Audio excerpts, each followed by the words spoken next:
Buenas tardes, mi nombre es Luis Fernando Codina Domínguez. Voy a presentar la práctica número 2, que es el diseño y la construcción de una fuente regulada y regulable. Para llevar a cabo la elaboración del diseño de una fuente de alimentación es necesario conocer primeramente su funcionamiento. Una fuente de alimentación trabaja mediante filtros, rectificadores y reguladores de voltaje y se encarga de obtener un voltaje de corriente directa. El regulador de voltaje es el componente que se encarga de eliminar el rizado. Respecto a los cálculos teóricos, ya sabíamos que el voltaje de corriente directa debía ser más menos 12 y más menos 5. Yo elegí una fuente de voltaje del secundario de 58 volts. Ya con este valor despejé el valor de los capacitores para saber cuánto debía de poner para que después del regulador nos diera el voltaje que deseábamos. Aquí se ve cómo despejo la incógnita C para los 12 volts y me da un valor de 0.00018 faradios, lo cual es igual a 11 microfaradios, al igual con el voltaje de 5 más menos 5 volts, que el resultado me da 0.00039, el cual se redondea y termina en 4 microfaradios. El diagrama empieza con una fuente de 120 volts de corriente alterna que pasa a través de un transformador que convierte la energía a 58 volts. De ahí pasa por el puente de diodos dándonos una salida negativa y otra positiva con corriente directa. Luego de eso, ambas salidas se conectan en paralelo con un par de capacitores de 11 microfaradios y otro par de 4 microfaradios y otro par de resistencias de 100 ohms, 1 kilo. Al pasar por el regulador provoca que la carga sea regulable y de ahí pasa a ser fija.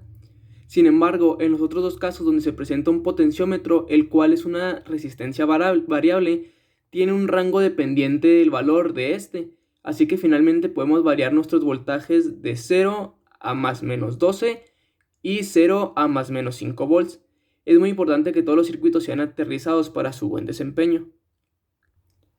En la parte superior del circuito se produce una tensión regulable de 0 a más 12 volts y otra tensión regulada de 0 a más 5 volts, así como una fuente regulable de 0 a 12 volts.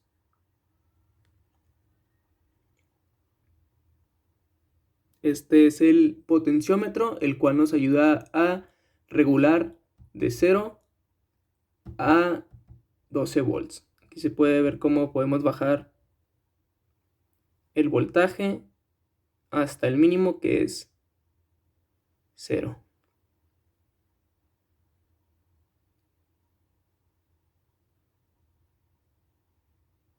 En la parte inferior del circuito tenemos una tensión regulada de menos 5 volts, otra de menos 12 volts y al igual que la parte superior tenemos la tensión regulable de menos 12 volts, la cual de igual manera al reducir su resistencia nos daría 0 volts.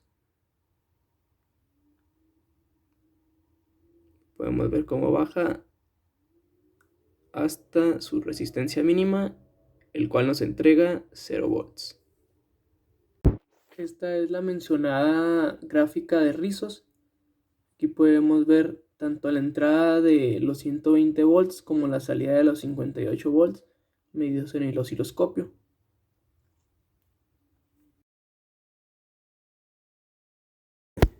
En conclusión, siento que es muy útil estos dos nuevos elementos para poder regular y estabilizar un voltaje, con el fin de que no se altere al momento de conectarle más elementos, ya sean en serie o en paralelo.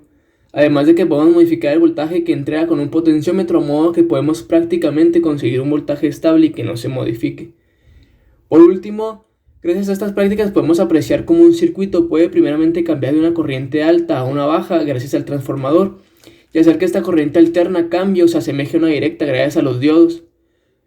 Estabilizar y entregar una carga que no cambie ni sea modificada por la cantidad de elementos que se le conecten en la salida, además de que podemos regular el voltaje de salida con un potenciómetro.